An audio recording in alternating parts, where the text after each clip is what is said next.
जिन्होंने 1947 में मजहब के नाम पर अलग देश ले लिया, उन्हें तो इस देश के पाठ्यक्रम ने पूरा सम्मान दिया।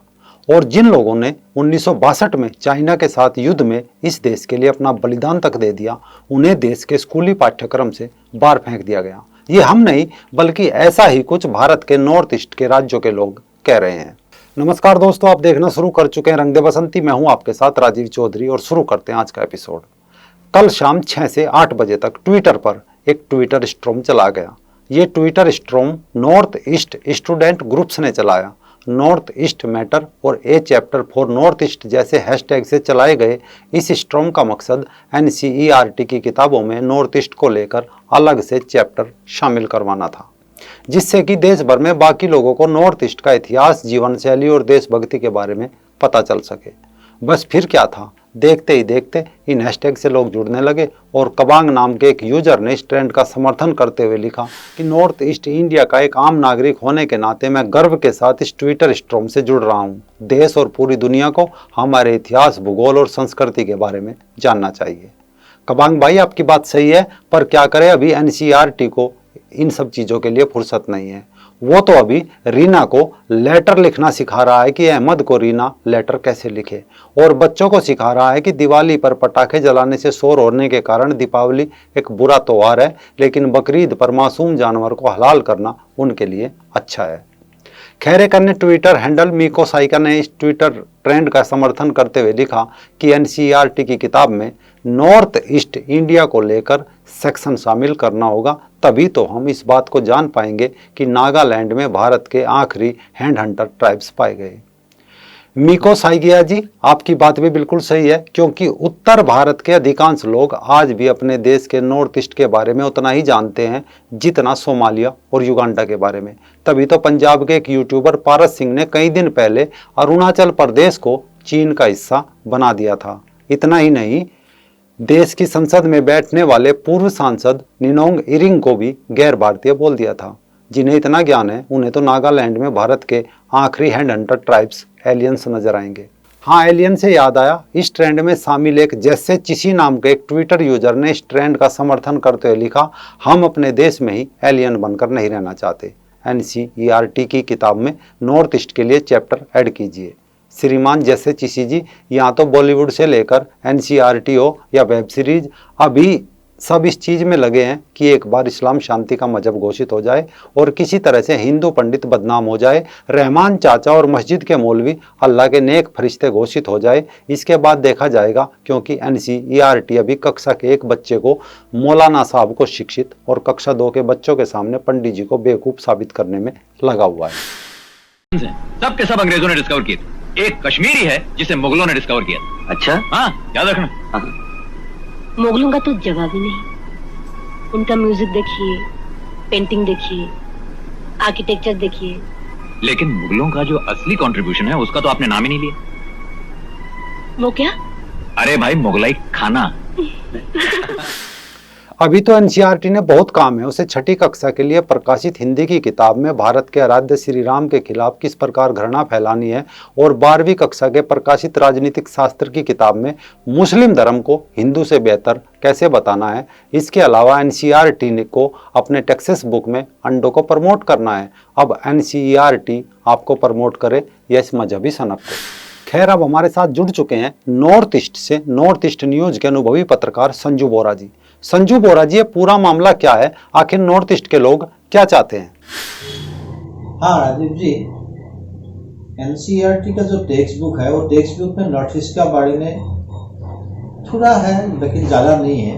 वो होने को सही है। नॉर्थ ईस्ट इंडिया का पार्ट है, लेकिन हम लोग देख रहा हूँ नॉर्थ ईस्ट का बारे में इंडिया का साउथ पार्ट का जो आदमी लोग है, नॉर्थ पार्ट का जो आदमी लोग है, नॉर्थ ईस्ट का बारे में ज़्यादा मालूम नहीं है। नॉर्थ ईस्ट का हिस्ट्री का मालूम नहीं है, नॉर्थ ईस्ट का कल्चर मालूम नहीं है, नॉर्थ ईस्ट का जो नेचुरल ब्यूटी है उसका बारे में मालूम नहीं है।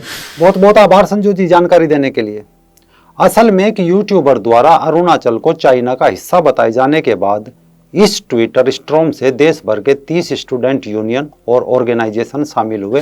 हालांकि नॉर्थ ईस्ट की देशभक्ति के बारे में कुछ समय पहले किरण रिजिजू जी ने बताया था कि 1962 के युद्ध में चीनियों ने उनके गांव पर कब्जा कर लिया और असम तक पहुंच गए, जबकि नेहरू ने क्षेत्र के लोगों को आश्वासन दिया था कि हम आपको बचाएंगे, लेकिन बाद में उन्होंने आकाशवाणी पर चीन के सामने आत्मसमर्पण की घोषणा कर दी थी।